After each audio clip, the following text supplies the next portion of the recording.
Good morning sir. Hare Krishna, Radhe Radhe. Sir, আজকে একটা বিশেষ গুরুত্বপূর্ণ দিন, তো সেই বিষয়ে যদি কিছু বলেন। অম্বুবাচী নামকরণ কি করে হলো? অম্বুবাচী কি? অম্বুবাচী কি? বা খুব ভালো প্রশ্ন করেছো, খুব হ্যাঁ। সুন্দর প্রশ্ন। অম্বুবাচী শব্দের অর্থ আর অম্বুবাচী বলা হয় কেন, এই দুটো প্রশ্ন তোমার না। হ্যাঁ স্যার।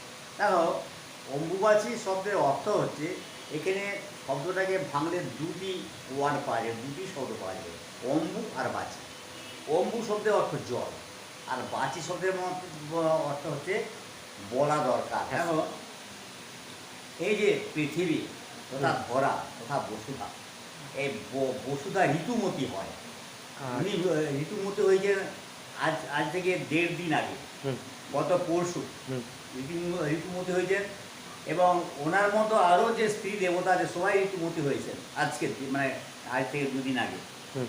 তো এইটা যত স্ত্রী দেবতা আছে তাদের নাকি পুজো করা নিষেধ, তাদেরকে ওই লাল সারু দিয়ে ঢেকে দিতে হয়।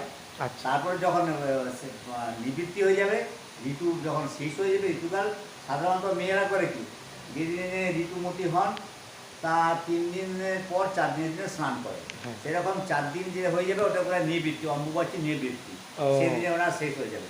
তো আচ্ছা। এইটা প্রথমে শুরু হয়েছিল, এটা কামরূপ কামাখ্যাতে। ও।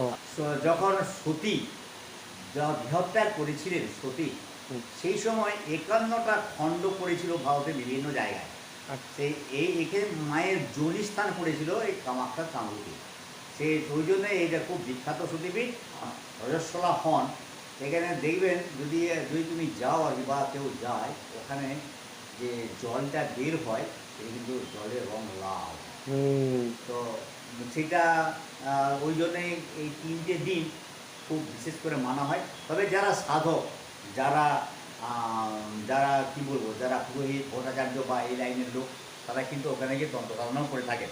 আচ্ছা। এখন বিষয়টা হচ্ছে যে, তাহলে ঋতুর মধ্যে কি, এই যে আকাশ এবং এই যে মাটি, আকাশ হচ্ছে পুংলিঙ্গ শব্দ, হুম। মাটি তথা বসুধা তথা পৃথ্বী, এই যে মাটির সঙ্গে আকাশের যে যোগ, হ্যাঁ স্যার। তার জন্য এইটা তিনি তখন ঋতুমতি হন।